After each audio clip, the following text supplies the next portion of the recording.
My name is Jack Thompson, and I still can't sleep properly after what happened last month. I've been living in this small town called Millbrook for about 3 years now, working from home as a software developer. It's a quiet place where everyone knows each other, which is why the vacant house on Pine Road always stood out. You know those houses that just feel wrong? This was one of them.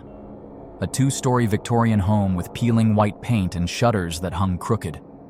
The front yard was always overgrown, and somehow the property looked darker than the houses around it, even in broad daylight. I never paid much attention to it until I started walking my dog, Max, in the evenings. Every time we passed that house, Max would stop dead in his tracks and refuse to move. He'd just stand there, staring at the second-floor window, his fur standing on end. I'd have to literally drag him away. One night, around 10 p.m., I was walking Max when my phone died. It was unusually dark because the street lamp near the vacant house had burnt out. As we approached, Max started his usual routine of freezing up, but this time, he began to whimper.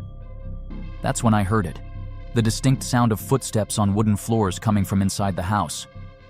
I told myself it was probably just some teenagers who'd broken in, or maybe a homeless person seeking shelter. But then I saw something that made my blood run cold. A face, pale white, pressed against that second-floor window. Not just looking out, but pressed against it, like someone had slammed it there. The skin was distorted, stretched across the glass, and the eyes. God, the eyes were completely black. What happened next still haunts me. As I stood there frozen in fear, I heard a sound like nails scratching against glass. The face slowly began to move, not away from the window, but through it, like it was being pulled by something inside. The glass seemed to ripple like water, and I could hear a low, gurgling moan that seemed to come from everywhere and nowhere at once. I watched in horror as the face's mouth opened impossibly wide, wider than any human mouth should, revealing rows of teeth that gleamed in the darkness. That's when Max's barking snapped me out of my paralysis. But as I turned to run, I caught movement from the corner of my eye. All the windows of the house, every single one of them, now had faces pressed against them. Different faces, all distorted, all with those same black eyes. And they were all smiling at me. I ran. Max didn't need any convincing this time. We bolted all the way home, and I double-checked every lock that night. The next morning, I convinced myself I was just tired and seeing things. But I couldn't shake the image from my mind, so I decided to do some research. I went to the local library and asked Sarah, the elderly librarian who'd lived here her whole life, about the house's history.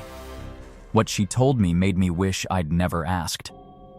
30 years ago, a family of 4 lived there, the Andersons. One night, the neighbors heard screaming. When the police arrived, they found 3 bodies in the master bedroom, positioned in a circle, their faces. Their faces had been pressed and stretched, like something had tried to pull them through a pane of glass. The 4th family member, the teenage son, was never found. I thought that was the end of it. I started taking different routes for my walks. But last week, I got a letter in my mailbox. No stamp, no return address. Inside was a single photograph, yellowed with age. It showed the Anderson family standing in front of their house.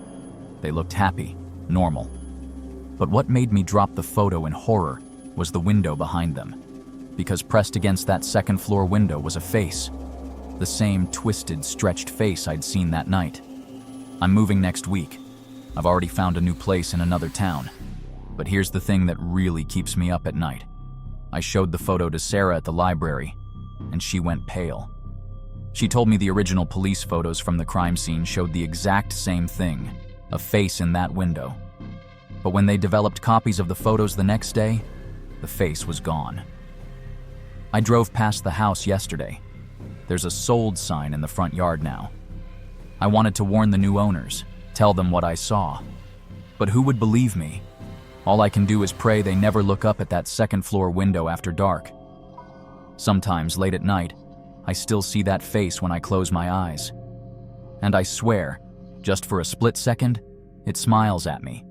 That's it for now. If you found this story creepy or interesting, hit the like button and subscribe for more. Stay safe out there, and I'll catch you in the next one.